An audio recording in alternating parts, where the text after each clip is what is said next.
Шағын ауыл. Үйдің үлкенімін. Менен кейін жалғыз інім бар. Әке-шешем жетім жандар, әрі өте момын.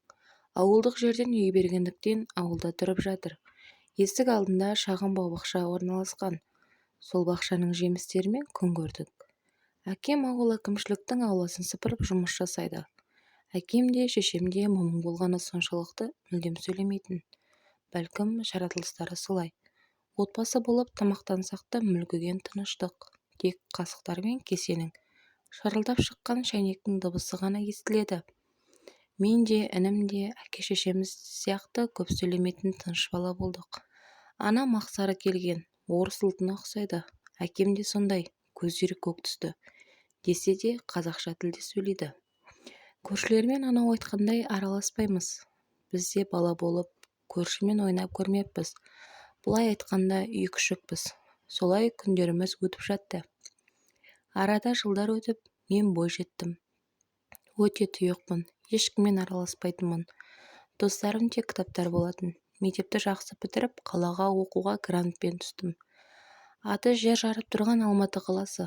Бұл қалаға алғаш аяқ басқанда өзімді сондай ерекше сезіндім. Оқу оқып, мұғалім болып, осы қалада мәңгі тұрамын деген сенім болған рас. Бірақ махаббат деген бәрін құртады екен. Оқудың 3-ші курсына дейін оқуымды үздік оқып жүргенмен алғашқы махаббатымды жолықтырамын. Ешкіммен араласпайтын мен жатақханадағы бір қызбен құрбы болдым. Ол қыз тым көңілді, әзілкеш, жыланды інінен шығаратын өте сөзшең еді. Қара қыз болса да сөйлеген сөздері қылықты. 3-ші курста бір жатақханада жатып, сонан ол қыз менімен құрбы болды. Менің сыртқы түрім орыстың сары қызына ұқсаймын. Әкеме тартқан көк түсті көздерім, анама тартқан сары түсті шашым. Қазаққа мүлдем ұқсамайды екенмін. Құрбым сол маған қарап қатты қызығады. Шашымның түсі қатты ұнайды. Туф, сен сияқты болғанымда ғой, Барби сияқты жүрер едің деп әзіл қалжың аралас. Ол менің киген киімдерімді ұнатпайды. Қыз-ау, әп-әдемі сұлусың, не мынау киген киімің? Давайте стипендия түскен кезде барахолкада мынау іске киімдер аламыз деп ескертіп қояды. Құрбымның арқасында біраз өзгеріп, адамдармен араласа бастадым. Киген киімдерім де өзгеріп, гүлдей құлпырып жүрдім. Бірде сол құрбым қоярда қоймай студенттер жиналған көңілді кешке ертіп барды. Сол кеш өмірімді түбегейлі өзгертті. Бір жігіт биге шақырды. Бір көргеннен ол жігіттің сондай сыпайылығы, монтайзда киінгені қатты ұнап қалды. Бірақ ол жай алдамшы бейнесі екен. Сол биде ол жігіт: қарындас, сондай сүйкімдісіз. Мені өзіңізге жіпсіз байлап қойдыңыз. Қандай сиқырыңыз бар деп жымиып, еріксіз баурады. Күлгені де сондай тартымды. Осы уақыт бойы ешқандай жігітке мен тамсанып былай қарамаппын. Ол жігіт сол күні сөз айтып, мен келісіп бір апта сөйлесіп жүргенде алып қашты. Басында жылап көнбегенмен, жаным, сені сүйіп қалдым, сені ешкімге қимаймын. Сенен айырылып қаламын деп ертерек жарым еткім келді. Егер мені сүймейтін болсаң, дәл қазір айт. Сенсіз өмір сүре алмайды екенмін. Жігітінің мынандай сөздерінен соң ешкім ойланбастан келістім. Негізі жігітім өте сөзшең, өтірікті де шындай қылып айтады. Келін болып аяқ басқанда қуанған ешкімді көрмедім. Енемнің қабағы қатулы. Ұлына қарап, ежек сұрын, тағы бір шүйке басты әкелдің бе дегенде, менің төбемнен суық су құйып жібергендей. Теріс бұрылып қайта шығуға ұмтылғанда, жігітім құшақтап алып, өлердегі сөзін айтып жатты. Бұрын үйленген екен, жақында ғана ажырасқан. Бұрынғы әйелін жамандап, өзі жақсы еркек ретінде көрсетіп, әйтеуір мені көндірді. Махаббатқа мас болғанмен бәріне көндім. Тіпті ата-енем жақтырмаса да сол үйде қалдым. Көнгіш болғаным соншалық, енем біреудің киілген, сарғайып кеткен ақ көйлегін әкеп, айналайын, кисең де, кимесең де осыдан артық көйлек жоқ саған. Жаңадан алып беретін ақша да жоқ деп, кешегі қабағы әлі де қатулы. Өзімді сонша қорлағанына іштей езіліп жылап алдым. Нартай, күйеуім болса да сөздерімен алдап, жұбатып әлек. Тойым жетім қыздың тойындай өтті. Ата-анам қарызданып жасауымды ұялмайтындай етіп беруін берді. Құда-құдағай деп барын салыпты. Нартайдың оқ жылан әпкелеріне де алтын сақина таққан анамды сондай аяп кеттім. Күйеуімді сүйгендіктен бәріне көніп жүре бердім. Тіпті қайынәпкелерім түк көрмегендей анамның артынан келген киімдерді талап алып кетті. Енем мені әбден басып тастады. Бұрынғы тұйықталған өміріме қайта оралдым. Оқуымды әйтеуір ұрыс-керіспен оқып, әзер бітірдім.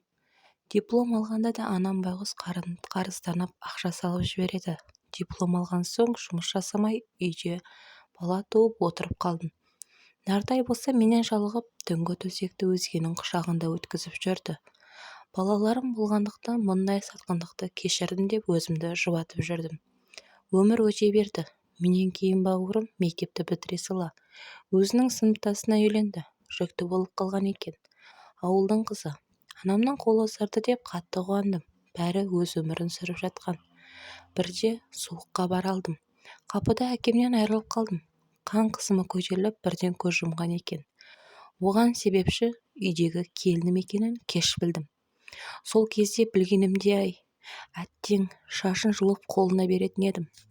Өзім қайнәпкелерімнен әбден қорлық көрдім. Сол үшін өз келімді барынша сыйлап, келген кезде сіңлімдей көріп жүрдім.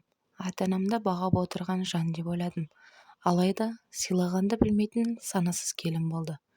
Санасыз келін болғаны бұлай тұрсын, арсыз еді. Інім сыртқа жұмыс жасауға кеткенде көрші еркектердің қойнында жататын. Байғұс әкем соны көріп, қан қысымы көтеріліп, ана өмірге кете барды. Өзінің сондай опасыздығынан сабақ алмаған келінім, әкем қайтқалы байғұс анама күн бермеген. Інім болса әйелінің айтқанына шықпайтын сорлы. Тіпті ауылға аты шыққан әйелін әлі сүйеді. Қартайған анасын қорғаудың орнына балалары мен әйелін алып қалаға көшіп кетті.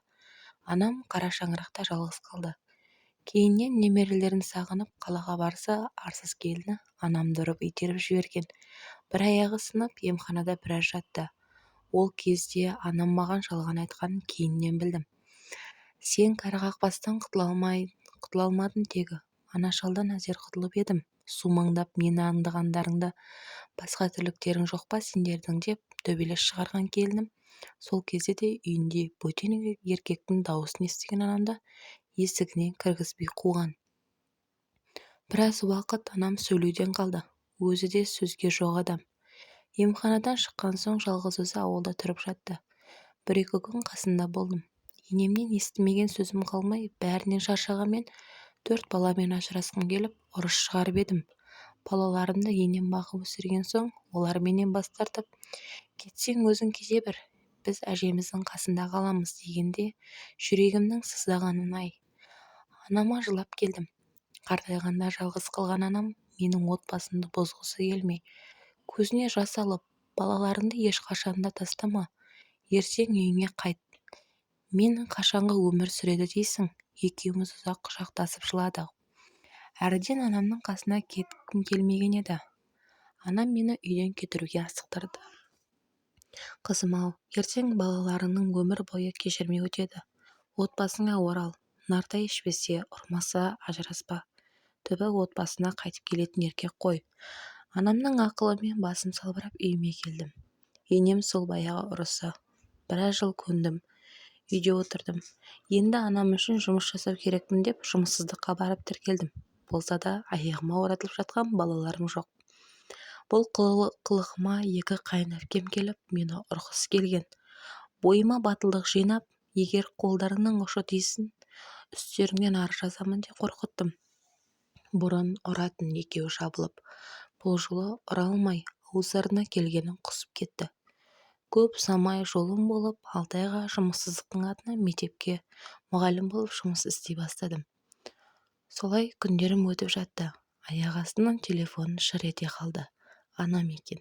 Сәлем бердік, мама, қалайсыз, амансыз ба? Бақытты бол қызым. Саған бірдеңе айтайын деп. Мен отбасы құрдым. Енді ауылда тұрмаймын. Қалада тұрамын. Мына адресте тұрамын деп, анам адресін айтты. Таң қалып, не дерімді білмей қатып қалдым. Сөйлей алмай есеңгіреп.